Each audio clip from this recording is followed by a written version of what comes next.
pessoas que têm a orelha chamadas orelhas em abano, orelhas de abano, a alternativa que elas tinham antes era apenas a cirurgia, hospital, exames, internação, acompanhante. Hoje em dia a gente conta com a otoplastia fechada, que é justamente a harmonização de orelhas, que é essa que eu faço, e realizar o procedimento no mesmo dia, sem depender de um valor alto.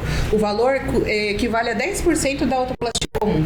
Nossa, eu vi que todos os procedimentos que tu faz ali não é só pra beleza da pessoa, alguma coisa assim, evita muita coisa, né? Bullying.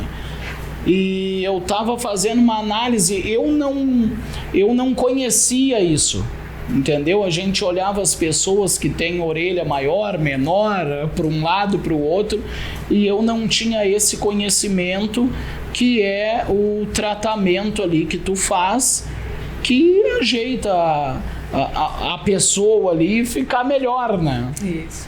Esse procedimento que a gente vai falar hoje, ele se chama harmonização de orelhas. É um procedimento que visa corrigir as orelhas que são proeminentes. Tem gente que já nasce com a orelhinha para fora, sem a dobrinha da orelha, e com um procedimento estético simples a gente consegue ajustar isso. Daí a gente reposiciona a orelha colocando ela mais para trás. Sim. Aí harmoniza o rosto, deixa o rosto mais quadradinho. Geralmente quando as pessoas têm a orelha proeminente, o rosto fica triangular, né? Fica assim. E aí quando a gente reposiciona a orelha, o rosto fica quadrado. E a gente começou com isso justamente pelo bullying, né?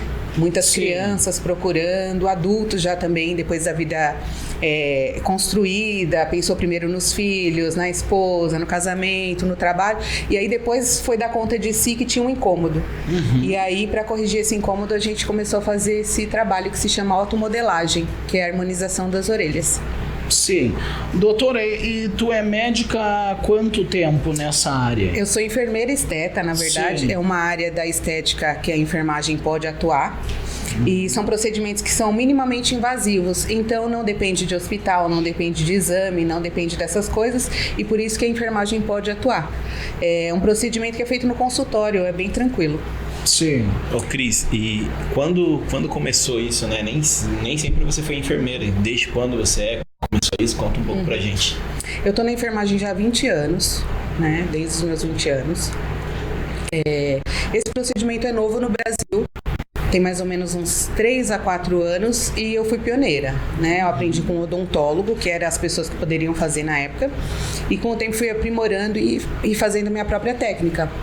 Sim. E aí gera patente, gera nome, e eu já tenho mais de 1000 casos aí bem-sucedidos. Nossa, eu tava olhando, doutora, e depois que tu começa a olhar ali, igual eu olhei, nós se seguimos no Instagram, olhando os casos, a gente encontra diversas pessoas que nascem com isso, né?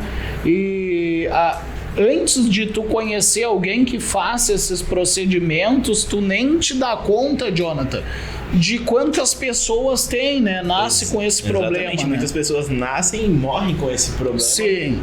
Muitas vezes por falta de oportunidade, ou até mesmo por vergonha de fazer o procedimento, né? Ou por falta de conhecimento, na real. Né? Sim. Mas como é novo esse procedimento, eu acredito também que muitas pessoas também ainda não conhecem, né? Sim. Sim, geralmente as pessoas que têm a orelha chamadas orelhas em abano, orelhas de abano, né, orelhas preeminentes, a alternativa que elas tinham antes era apenas a cirurgia. Então dependia disso, de um valor para você economizar, para dispor para isso, hospital, exames, internação, acompanhante, e era aquela cirurgia aberta, não tinha outra opção. E é o que muita gente tem o conhecimento, né? E você fala essa sobre cirurgia se chama autoplastia aberta. Hoje em dia a gente conta com a autoplastia fechada, que é justamente a harmonização de orelhas, que é essa que eu faço. Então, a pessoa estando bem de saúde, não tendo nenhum problema agudo, pode ser diabético, hipertenso, mas que esteja controlado, ela consegue passar em consulta comigo e realizar o procedimento no mesmo dia, sem depender de um valor alto. O valor equivale a 10% da autoplastia comum. Nossa, Então é muita diferença. vale a E, pena. ô Cris, e como que funciona esse procedimento? Existe corte, anestesia? Como que é? Explica um pouco pro pessoal. Tá. Esse procedimento é feito a partir do incômodo do paciente. Então ele chega, ele está incomodado. Na verdade, é uma avaliação se eu consigo melhorar o incômodo dele. Então ele chega queixando do incômodo, eu acho que essa orelha, ou essa, ou as duas, precisam de ajuste. O que você acha? Não é você que determina, né? Não, é o incômodo do paciente. Porque às vezes a pessoa tem orelha proeminente, mas para ela tá tudo bem. Sim. Então não sou eu que vou sugerir, né? Então a pessoa entra me procurando e eu faço a sugestão de como vai ficar. É um procedimento diferente, porque me ajudar no procedimento. Ela fica... Então eu faço um ajuste, eu falo, como que tá a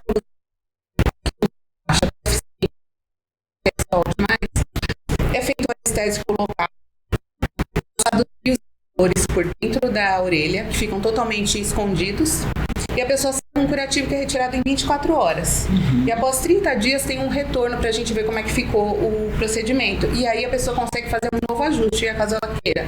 Então é um procedimento muito compartilhado com o paciente. Né? Não é só individual meu. Por exemplo, na otoplastia, o paciente sai com a orelha feita, ele é sedado e ele tira o curativo depois de alguns dias. E como ficar Ficou aquilo. daí, não dá pra mudar. Já na harmonização de orelhas, o paciente compartilha comigo a opinião dele. Então, isso é uma coisa que é muito diferencial e que evita reclamações e evita desconforto, outro desconforto. Fora que após os 30 dias, se tiver alguma coisa que ainda o incomode, consegue dar uma ajustada, né? Isso, consegue dar uma ajustada. Sim. Ô, doutora, e me diz uma coisa. Esse procedimento, ele tem um prazo, digamos assim, que depois o paciente tem que retornar depois de alguns anos para fazer de novo ou não? Ou fez uma vez, vai ficar aquilo ali que foi feito? Depende muito do corpo de cada paciente, né? Tem alguns pacientes que precisam de um retoque, aí ele vai percebendo e ele retorna. Mas assim, mais de 1000 casos, 2 ou 3 retornaram assim com a orelha aberta depois. O corpo, ele, após 6 meses, ele cria uma fibra em cima do fio e aí ele fica rígido. Então o procedimento se torna permanente após 6 meses. Então, após é feito o procedimento no dia 0, né, que seria hoje, aqui 30 dias ele faz um retorno para ver se precisa de algum retoque. E ele vai tomando os cuidados durante 6 meses, por exemplo, não puxar a orelha, não arrastar no chão, como por exemplo com o jiu-jitsu, não jogar bola sem faixa, uso de capacete com faixa ou touca. E aí, ele tomando esses cuidados, o procedimento em 6 meses ele se torna definitivo. E aí a pessoa tem a orelha livre, ela pode utilizar do jeito que quiser. Sim. E aí, Vini? Bacana. Top, né? Só que eu tenho um problema. Tem uns que nascem com a orelha abano, né? Que é a orelha maior para um lado. E eu que tenho a orelha pequena. Coloca um pedaço. Mas é harmônico. O importante é assim, ser harmônico ao seu corpo, ao seu rosto e principalmente não te gerar um incômodo. É isso que é o principal. Ah, sim, Né? sim. Tem pessoas que me procuram que a orelha é pouquíssimo em abano, né? Tem quase nada. Mas a pessoa deseja fazer um ajuste e aí a gente faz de acordo com o que ela precisa, o que ela Sim. quer, para que não gere um incômodo nela. O abano em si, ele é a orelha grande ou é a orelha aberta para os lados? O abano é a orelha aberta. Aqui a gente tem uma curvinha. Vou tentar Tá. mostrar ali pra câmera. Ó. A gente tem essa curvinha. Geralmente as pessoas que têm orelha abano não é reto. Né? Então ela fica mais pra fora. O que a gente faz é isso. A gente constrói essa curva da orelha com os fios. Entendi. E aí automaticamente a orelha vai pra trás Sim. e deixa o rosto mais harmônico.